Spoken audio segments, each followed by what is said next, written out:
Sebenarnya aku tahu bahwa kamu menikah dengan Andra karena terpaksa.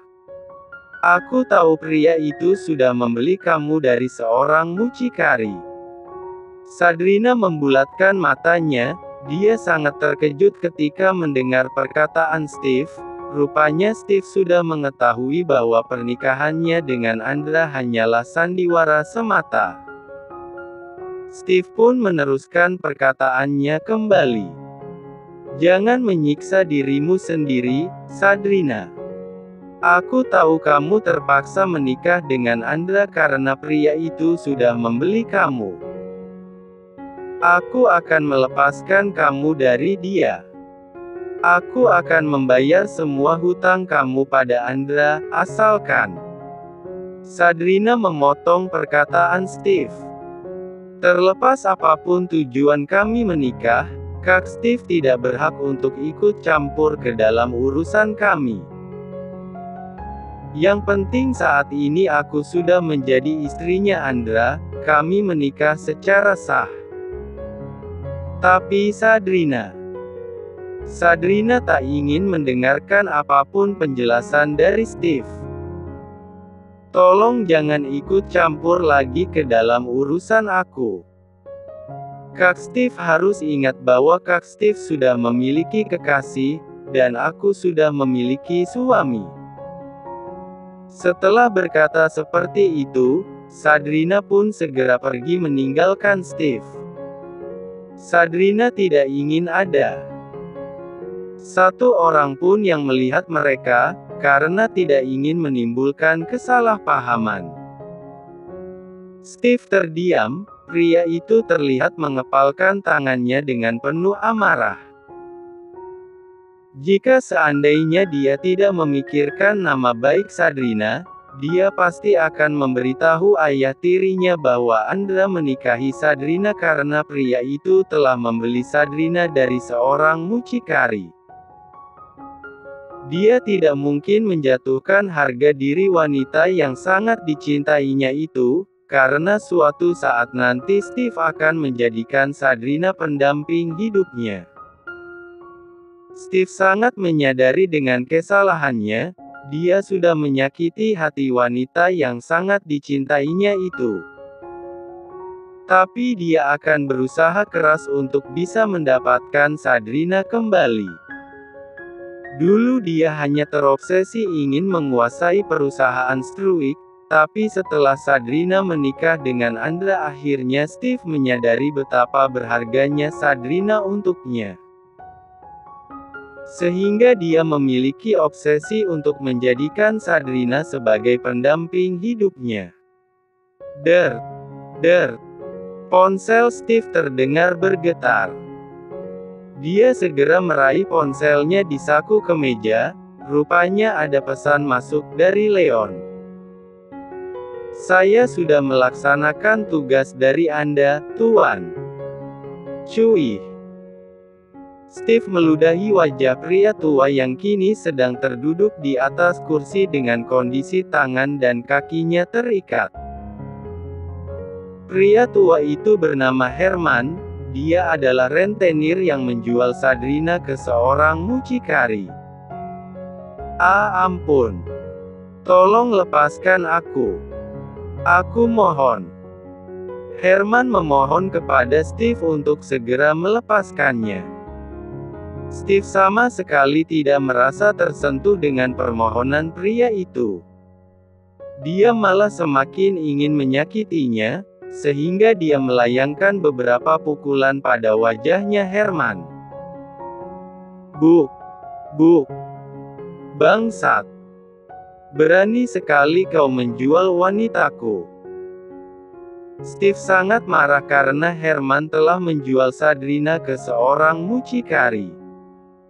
Herman merintih kesakitan, wajahnya telah babak belur.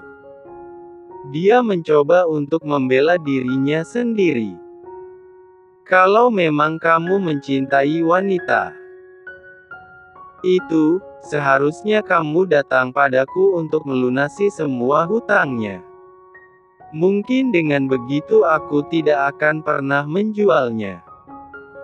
Bukankah itu menandakan bahwa kamu sama sekali tidak berguna untuknya? Steve semakin terlihat marah, perkataan pria tua itu seakan telah memancing amarahnya. Dia segera berjalan mendekati Leon yang sedang berdiri tak jauh darinya, dia merebut pisau dari tangan Leon. Kemudian Steve berjalan dengan cepat mendekati Herman, menusuk perutnya dengan pisau tersebut. Jelek. RGGGH. Herman mengerang, membuat darah di perutnya Herman terus keluar. Dengan sisa tenaga yang dia punya, dia mencengkram tangannya Steve agar tidak menusuknya lagi. Akan tetapi, kekuatan Herman tidak sebanding dengan Steve. Steve semakin brutal menusuk perut Herman berkali-kali tanpa ampun. Jelek. Jelek. Nafas Herman kini tersengal, tak lama kemudian darah mengalir dari mulutnya, membuatnya terbatuk-batuk. Tusukan-tusukan itu telah mengoyak isi perutnya. Pria tua itu pun akhirnya mati dengan cara yang sangat mengenaskan. Nafas Steve terengah-engah, dia menjatuhkan pisau dari genggamannya. Kemudian dia melepaskan sarung tangan yang sedari tadi dia kenakan, melemparnya ke lantai. Ini bukanlah pertama kali Steve membunuh seseorang dengan tangannya sendiri. Saat dia masih remaja, dia telah menemukan keberadaan ayah kandungnya di luar kota. Dia sangat marah ketika memergoki ayahnya yang sering main perempuan. Sehingga dia membunuh ayah kandungnya sendiri, membuat seolah-olah kematian ayahnya karena kecelakaan tunggal. Buat dia mati seolah-olah kecelakaan. Titah Steve kepada Leon. Leon menganggukkan kepalanya, "Baik, Tuan." Di mansion milik Andra malam ini sedang menonton sebuah acara berita di televisi. Dia nampak terkejut ketika melihat di berita tersebut sedang memberitakan bahwa tadi sore telah terjadi kecelakaan tunggal. Ada sebuah mobil terjun ke dalam jurang, sehingga tubuh pemilik mobil itu hangus terbakar. Yang membuat Andra terkejut adalah ketika di berita itu memperlihatkan identitas korban kecelakaan. Rupanya korban kecelakaan itu adalah seorang rentenir yang dulu menjual Sabrina kepada mucikari di klub malam langganannya. Bukannya dia itu rentenir yang menjual Sabrina ke mucikari di klub malam X. Ucap Andra sambil mengerutkan keningnya. Dia sama sekali tidak menaruh curiga kepada Steve, mungkin karena dia tak pernah berpikir bahwa Steve memiliki perangai yang menakutkan. Der. Ponsel Andra bergetar. Dia segera meraih ponselnya yang berada di atas meja. Rupanya dia mendapatkan pesan dari nomor asing. "Andra, bagaimana kabarmu? Apakah kamu baik-baik saja?" Andra mengerutkan keningnya ketika membaca pesan tersebut. Kemudian dia menyimpan kembali ponselnya ke atas meja. Mungkin bagi dia sudah terbiasa mendapatkan pesan seperti itu dari wanita-wanita yang memuja pesonanya. Der. Ponsel Andra bergetar kembali. Rupanya Andra mendapatkan pesan lagi dari nomor yang sama. "Aku sangat merindukanmu, Andra." Andra sangat malas untuk membalasnya, sehingga dia membiarkan ponselnya begitu saja tergeletak di atas meja. Andra memilih untuk pergi ke halaman belakang. Dia melihat Sabrina yang sedang termenung di pinggiran kolam renang. Mungkin karena Sadrina masih kepikiran dengan perkataan Steve. Melupakan seseorang memang sulit, tidak semudah membalikkan telapak tangan. Itulah yang dialami Sadrina sekarang ini. Mak Lampir, aku sangat lapar.